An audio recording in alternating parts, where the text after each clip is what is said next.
Yeah, so I totally forgot there would be a new Stranger Things show coming out in April when I made my last video. But I promise this will be the last Stranger Things video for a while. I will branch out more. Also, just expect me to be a month late to everything, okay? Stranger Things ended just a few months ago, so of course the first thing they do is create a spin-off show to capitalize on it for just a little bit longer. Tales from 85, the new animated spin-off show that's supposed to take place in the winter between Season 2 and Season 3. Right off the bat, that was already kind of weird, considering at the start of Season 3 we are led to believe that they haven't had to deal with anything from the Upside Down since Elle closed the gate at the end of Season 2. But here we are with 10 brand spanking new episodes where they, guess what, deal with stuff from the Upside Down that is never mentioned anywhere in the main show, even though they're supposed to be canon, I assume. Call this a retcon, but I have a theory that I feel makes much more sense that I will share at the end of this video. In the meantime, let's actually get into this thing. Also, major spoilers. Not that anyone actually cares. So basically the show starts off with this dude in a hazmat suit chasing after this weird demo lizard thing before burning it with a blowtorch. This causes it to disintegrate and send glowy green spores flying out into the night, and then the intro happens. Now, I love the original Stranger Things intro, but I also like this new little jingle quite a bit.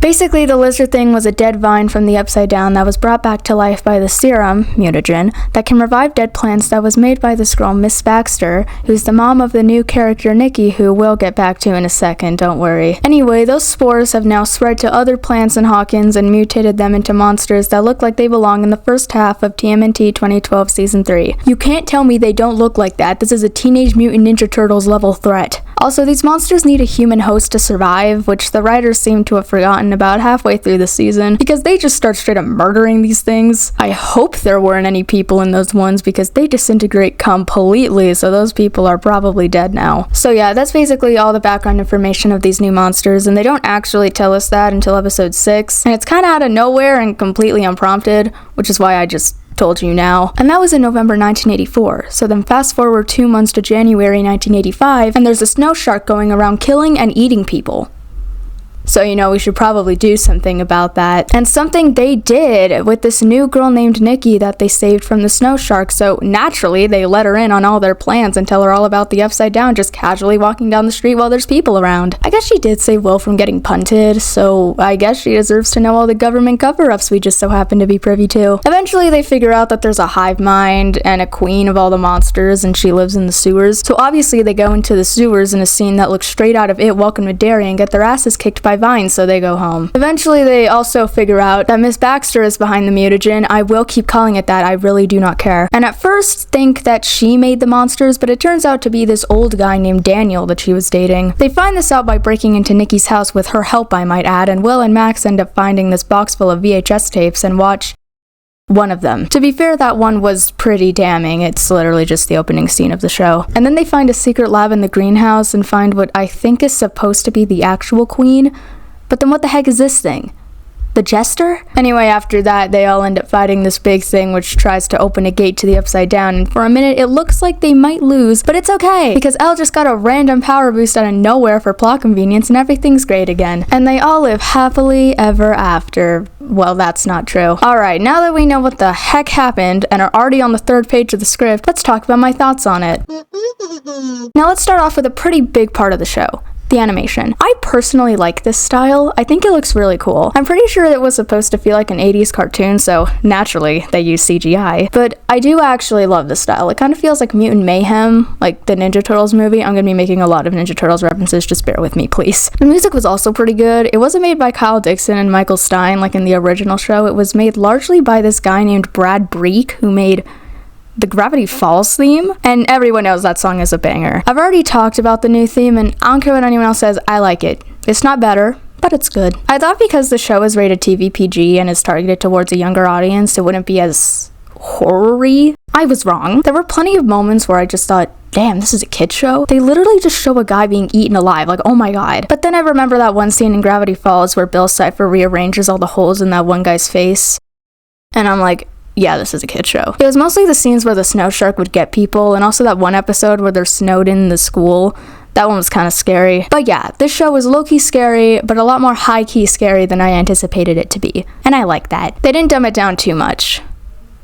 Animal Farm. The plot kind of felt like they tried to merge it with Ninja Turtles to make it more kid-friendly. Two of my favorite things. I like the plot. I don't really have any real problems with it, aside from the fact that it clashes with the main show's canon, but we can get back to that later. Despite that, I'd say for the most part it makes sense. The villain's motive is basically just it wants more mutagen because then it can keep growing and spreading, and that master plan honestly seems pretty fitting for a literal plant. There was one episode where they had to basically break into the Weekly Watcher newspaper to try and get an incriminating photo of Elle back. Don't ask why that photo existed. It's a long story I don't really feel like telling right now. They got Nancy to help them sneak in, and she basically had to act like a crazy person to distract the security guard so they could get to where the photo was. It added virtually nothing to the plot, but I thought it was pretty fun. Those tend to be my favorite episodes, you know, the ones that aren't really that important to the overall plot. Like, my favorite episodes of both seasons of The Last of Us are the flashback episodes. And episode 4, but only in season 1. Anyway, yeah, that's why episode 5 is my favorite episode of the show. Also probably because Nikki wasn't there. Which brings me to the cons. There are quite a bit. Con number 1. This I was just as opposed to a new character as everybody else, but then I decided, you know what? I should give her a chance. Maybe she'll be a really well-written and likable character. Maybe she only sounded like Awkwafina in the trailer. Maybe I'll end up loving her. Spoiler alert, I didn't. My mom said that it was like they were trying to combine the characters of Eddie and Robin, and honestly, I can't think of a better way to describe Nikki Baxter. Listen, I like Eddie, don't get me wrong. I like Robin, don't get me wrong. But I don't like Nikki. I'm sorry. I just don't see why we needed a new character. Her main role is basically just being a weirdo friend to Will, which is something Jonathan could have done just fine. Side note, I did not know that Griffin Burns was in the show. And I also did not know that he voiced Jonathan, who barely even showed up. You're telling me they got Muichiro from Demon Slayer, and the only thing they could think to have him say was, "Hey, here's a mixtape. Make sure to come mom if you're late." Oh, by the way, Joyce wasn't even in this. Anyway, I got off topic. Another reason I don't like Nikki is that she just gives off self-insert energy. I'm not calling her a full-on YN, but she's the new girl. She's really cool, but also a freak at the same time. And she's apparently never had any friends before. Alright, I'm done complaining. Alright, I'm done complaining about Nikki.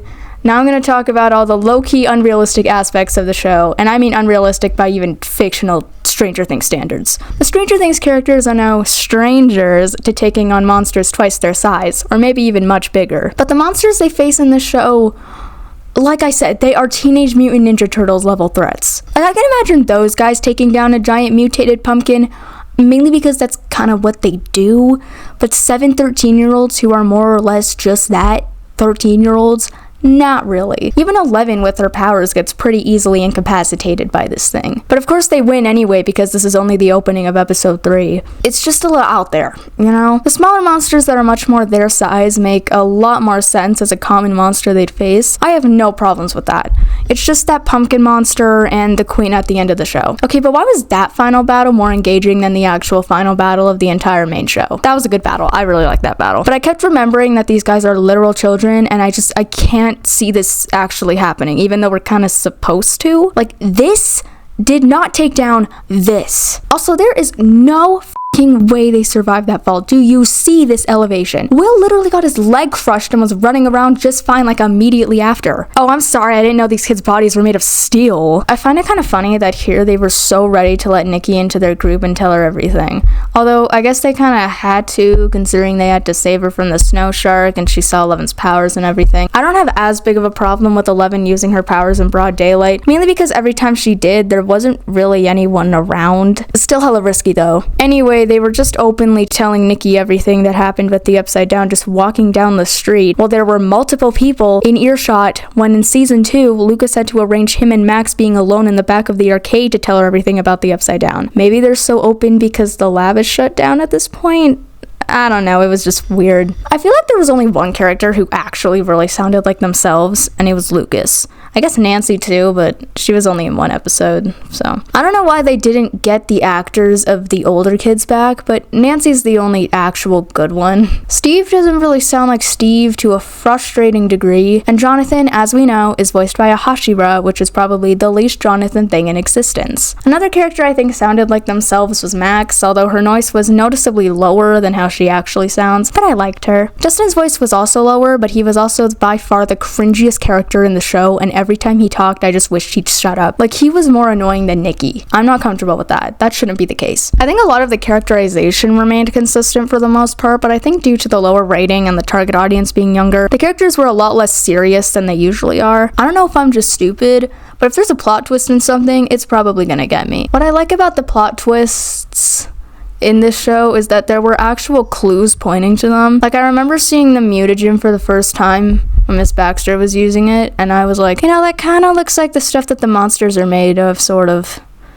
It's probably nothing. And then Dustin has the revelation that it was Miss Baxter that made the creatures, and I was like, God damn it. But then we find out that it was actually Daniel, and he just stole the mutagen from Miss Baxter. And it's not like Daniel came out of nowhere either. He literally tells Dustin he used to work at Hawkins' lab, but then says he was never actually involved with anything, so I was just like, okay. And then he turned out to be evil, and I was like, God damn it. Maybe it was the fact that it was a double plot twist, but that actually got me. And I haven't seen anyone else's opinion on it, and my mom isn't done watching the show at the time I'm writing this, so I have no idea if it's an actual good plot twist or if I'm just dumb and are too quick to believe things.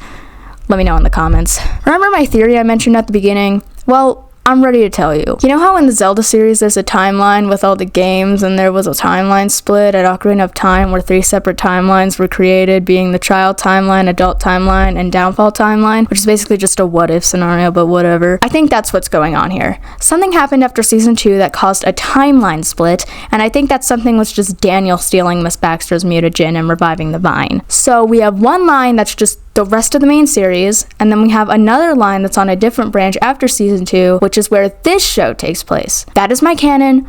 I don't care what happens in season 2.